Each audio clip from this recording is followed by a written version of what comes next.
राम साथियों, आज राह चलते कुछ ऐसे यादगार साथी मिल जाते हैं जो सदैव अपनी यादों में समाये रहते हैं और एक ऊर्जा के रूप में हमें भी ऊर्जा प्रदान करते हैं। आज मेरी मुलाकात ऐसे ही इस सनातन पथ पर हुई श्री राहुल राजीव शाह जी से। जय हो। आज दर्शन करा दिए हैं महाराज ने। सीताराम सीताराम। कहाँ से आए मुझे पता नहीं, अभी तक वहाँ पर नहीं थे। शिवम सुंदरम के बाद पहली बार भोलेनाथ के हस्ताक्षर कहीं देखे गए हैं, तो आज वो आगर जिले के न्यायालय की शोभा बढ़ा रहे हैं। और हमारे शाजापुर का भी मुख्य साधना का केंद्र बाल योगी बापूजी का आश्रम, माँ पार्वती का मयिका है, बाबा गजानंद का ममसाल है और इस क्षेत्र में माँ बगलामुखी विराजमान है जो दुश्मनों का सर्वनाश करती है। ये ईश्वर जाने और वो जाने, ये किसी को जानकारी नहीं। अपने कमंडल से जल छिड़ककर एक सामने माया नगरी की स्थापित की जो कालांतर में मालवा नाम से जानी जाती है। बापू ने कब बताया था, ये झंडा महाभारत काल में अर्जुन के रथ पर रखा था कृष्ण भगवान ने, वो झंडा सत्य प्रेम न्याय है।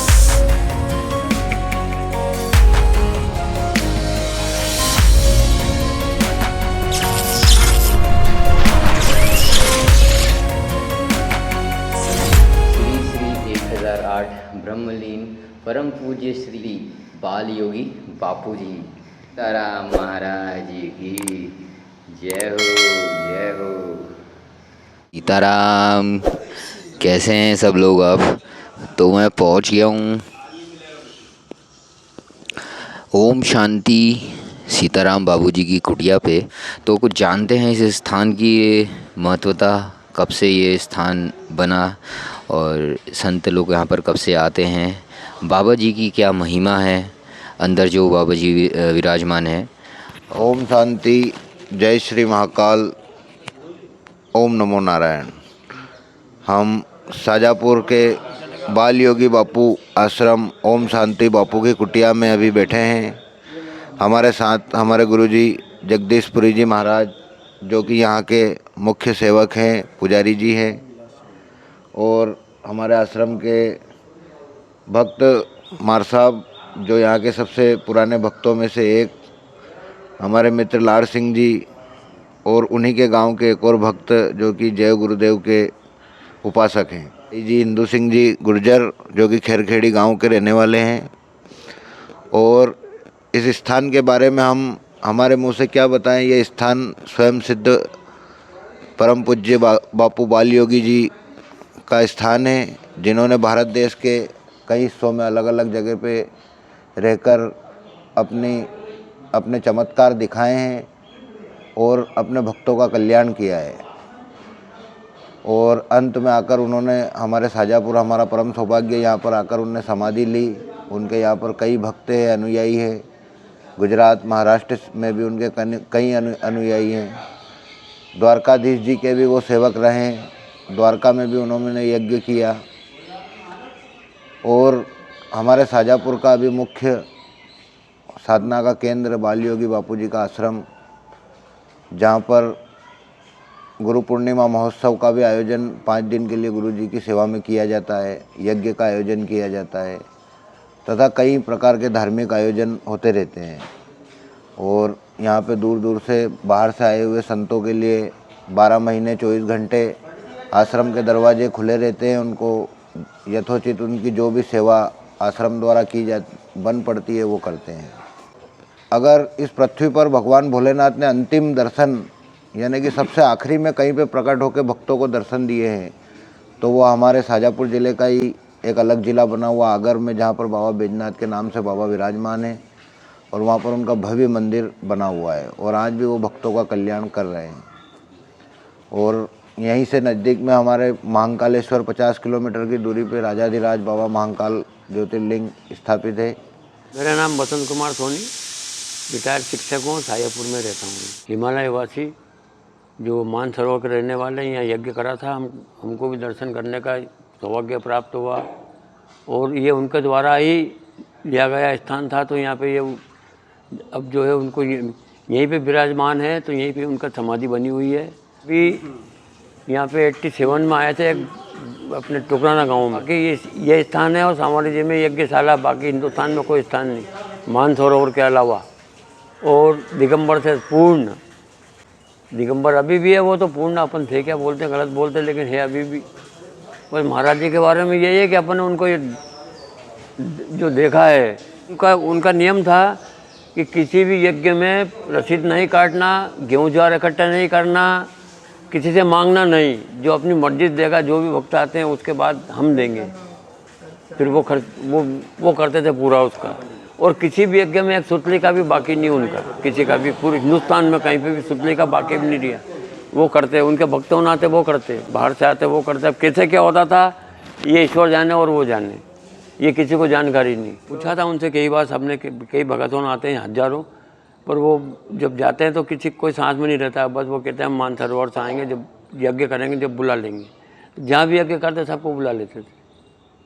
सायापुर के कोई जहाँ भी यज्ञ करा तो सब वहाँ इकट्ठे हो जाते। मौन, बाबा जी पूरे मौन बोल रहते थे, उनका आवाज़ किसी ने सुना, कभी बोलते नहीं थे, लिखते थे, दोनों हाथ से लिखते थे। आप इधर से जो प्रश्न पूछा उसका जवाब, शुरू में पट्टी पेन रहता उनके पास में, बाकी भक्तों ने आते तो फिर पेपर लीड वगैरह सब आ जाती, और बड़े अक्षरों में लिखते वो जो भी शब्द उनको करना होता, और बिना बोले ही यज्ञ करवाते पूरा वो। मैंने खुद ने दर्शन करे हैं।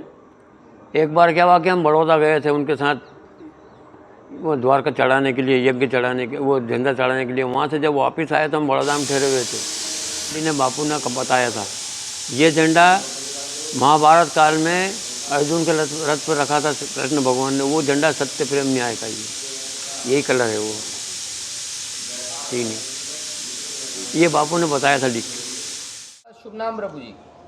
मेरा शुभ नाम अशोक कुमार पाटीदार है। मैं मूल निवास स्थान रंथमौर जिला शाजापुर से हूँ और यहीं पर स्थापित हूँ। और जहाँ इस स्थान पर हम बैठे हुए हैं, यहाँ बापू ने मुझे उपाध्यक्ष के रूप में एक ट्रस्ट की सेवाएं दे रखी है। इधर से गुजरते हुए सभी हिंदू धार्मिक भाई बहनों, साधु संतों से निवेदन करूँगा कि इस दिव्य गुरु के भी आप दर्शन करें और हमारी सेवाओं का भी आनंद लें। साथियों, आज राह चलते कुछ ऐसे यादगार साथी मिल जाते हैं जो सदैव अपनी यादों में समाये रहते हैं और एक ऊर्जा के रूप में हमें भी ऊर्जा प्रदान करते हैं। आज मेरी मुलाकात ऐसे ही इस सनातन पथ पर हुई श्री राहुल राजीव शाह जी से, जो अल्मोड़ा से बिलोंग करते हैं। भगवान कैलाशपति, कैलाश मानसरोवर जाने का जहाँ से द्वार है, हिमालय के जहाँ चरण है, ऐसी अल्मोड़ा भूमि, दिव्य भूमि, देवभूमि, मैं यहीं से उस देवभूमि को प्रणाम करता हूं और राहुल राजीव शाह जी को शुभकामनाएं देता हूं कि आप जिस यात्रा पे निकले हैं, बाबा महाकाल आपको सफल करे और इस सनातन हिंदू परंपरा के देश को आज भारत माता की आन बान शान एवं वैभव का संदेश देते हुए आप जिस लक्ष्य पर निकले हो, मैं आपको शुभकामनाएं देता हूं, बधाई देता हूं। और आपके माध्यम से एक बात कहना चाहता हूं, संगठन में शक्ति है। सनातन हिंदू परंपरा का ये दिव्य देश और इस दिव्य देश की दिव्य भूमि। साथियों, आज हमारे साथी शाजापुर भारत की हृदय स्थली और मैं तो कहूँगा कि भगवान भोलेनाथ के कमंडल से निकला हुआ वो दिव्य भूमि जिसे आज हम मालवा के नाम से जानते हैं और कालांतर में सनातन हिंदू परंपरा में जिस माया नगरी का जिक्र था वो आज महाकाल वन के रूप में स्थापित है। साथियों, मालवा की इस दिव्य भूमि में हमारी शोभा है बाबा बैजनाथ महादेव आगर, जय नारायण बाप जी के रूप में, जिन्होंने इस कलयुग में भक्त और भगवान का साक्षात संदेश दिया। मैं एक कथा और सुनाना चाहूँगा उस बाबा भोलेनाथ के बारे में, उनके चरणों में प्रणाम करते हुए कि द्वितीय विश्व युद्ध के समय जो अंग्रेज कर्नल हिंदुस्तान में थे और जिनकी ड्यूटी आगर में थी, मैं आपको बताना चाहूँगा, लाल मिट्टी की होने के कारण आगर को अंग्रेज़ों ने अपनी छावनी के रूप में स्थापित किया था। और जब द्वितीय विश्व युद्ध में ब्रिटिश सेना को उस युद्ध में अपने सैनिकों की आवश्यकता लगी थी, तो यहाँ जो कर्नल थे, मेजर थे, वो उस समय युद्ध लड़ने के लिए गए। तो काफ़ी समय तक उनका जब कोई संदेश नहीं आया, तो उनकी जो मिसेस थी, उनकी पत्नी जो थी, उन्हें कहीं ना कहीं से ये पता लगा, क्योंकि उन्हें भी कहीं ना कहीं भावनात्मक रूप से ये लगा कि मेरे पति आए नहीं।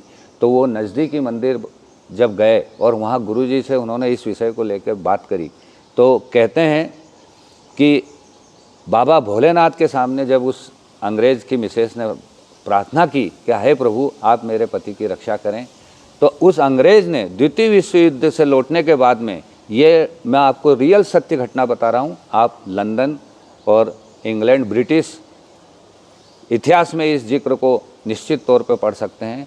उस कर्नल की पत्नी ने जब शिव जी से आराधना की, तो कर्नल ने आके बताया कि मैं जब चारों तरफ से सैनिकों से घिर गया था, चारों तरफ से मुझे मौत ही मौत दिखाई दे रही थी, तब एक साधु के रूप में नग्न अवस्था में, जिसे सिर्फ एक गमछा लपेट रखा था और हाथ में त्रिशूल लिए हुए सारे सैनिकों को मारते हुए मुझे सुरक्षित स्थान पर छोड़ा।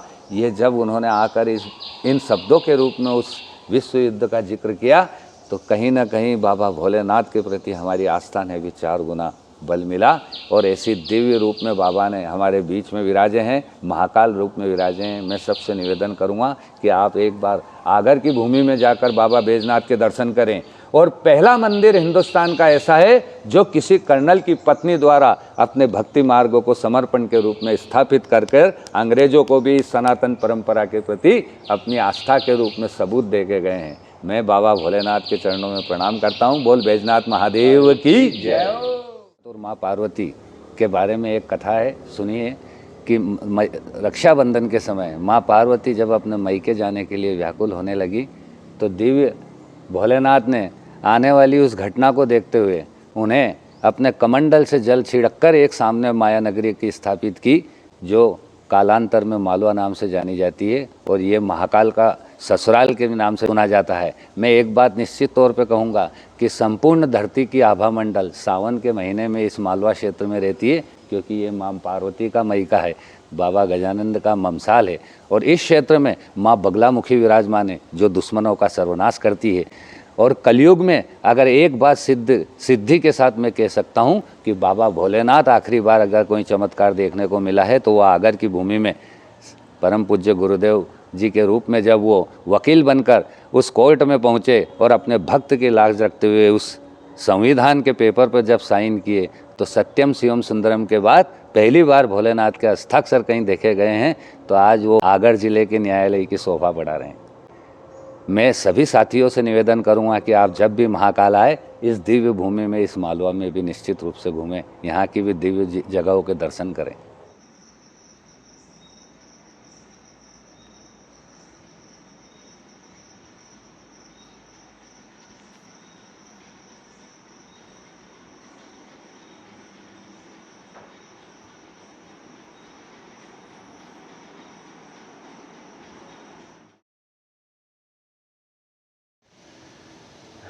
तो गुड मॉर्निंग, कैसे हैं आप सब लोग।